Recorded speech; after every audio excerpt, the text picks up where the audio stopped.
जन्माष्टमी का व्रत आप दो तरीके से कर सकते हो।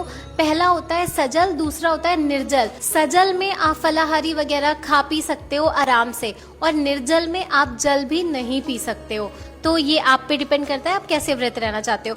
इसके बाद अब जन्माष्टमी वाले दिन क्या करना है वो सुन लीजिए। देखिए, जन्माष्टमी की सुबह सुबह पहले तो आपको सुबह जल्दी उठ जाना है, हो सके तो ब्रह्म मुहूर्त में उठ जाइए, और उसके बाद जो स्नान ध्यान होता है, डेली के काम होते हैं, वो करके सीधे आपको भगवान की पूजा करनी है और भगवान के आगे संकल्प जरूर लेना है। अब संकल्प में आप हाथ में फूल ले सकते हो, जल ले सकते हो, जिसमें कि आपको सिंपल भगवान के आगे ये बोलना है कि हे माधव, आपसे अपना प्रेम दिखाने के लिए, अपना समर्पण दिखाने के लिए और आपसे जुड़ने के लिए मैं आपकी इस जन्माष्टमी का व्रत रख रही हूँ। तो अपनी भक्ति दें, अपना प्रेम दें, और साथ साथ इस व्रत की पूर्ति भी आप ही कराएं।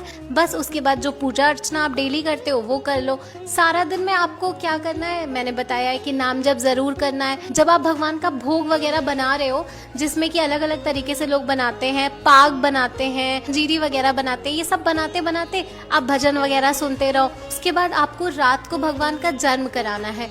हो सके तो उससे पहले भी आप एक बार स्नान कर लीजिए, और भगवान का जन्म कराने के लिए आपको पंचामृत बनाना है। पंचामृत ले लीजिए, तुलसी दल ले लीजिए, जो भोग है वो सारी सामग्री रख लीजिए, फल फूल जो भी चीजें आप भगवान को अर्पित करते हो वो सारी चीजें रख लो, चंदन रख लो, रोली बना लो, चावल रख लो।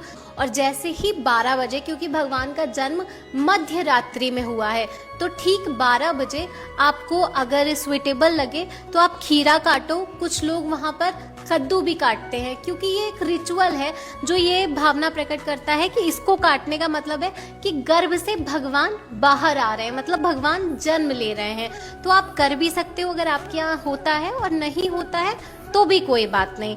जैसे ही 12 बजे आप भगवान को सबसे पहले जल से, गंगा जल से, फिर पंचामृत से और फिर जल से स्नान कराइए। उसके बाद उनको टीका लगाइए, अक्षत लगाइए, जो भोग बनाया है वो अर्पित करिए। सारी चीजें उनको अर्पित करने के बाद उनकी आरती करिए। जो भजन आपको आते हैं उनके सामने बैठ के 5 भजन गा दीजिए। अब उसके बाद जो लोग फलाहारी खा के व्रत है वो भगवान का जो व्रत वाला प्रसाद है उसको ग्रहण कर सकते हैं। और जो लोग निर्जल व्रत रह रहे हैं उनके लिए एक पॉइंट ये है कि अगर आपसे नहीं सज पा रहा है, आपको दिक्कत हो रही है बहुत ज्यादा, तो आप भगवान का जो चरणामृत है या पंचामृत है उसको रात में ग्रहण कर सकते हो, और उसी समय भगवान के चरणों का पानी पी लीजिएगा, जिससे कि आपकी जो प्यास है वो थोड़ी देर के लिए रुक जाएगी और सुबह तक का आपका जो व्रत है वो ठहर जाएगा।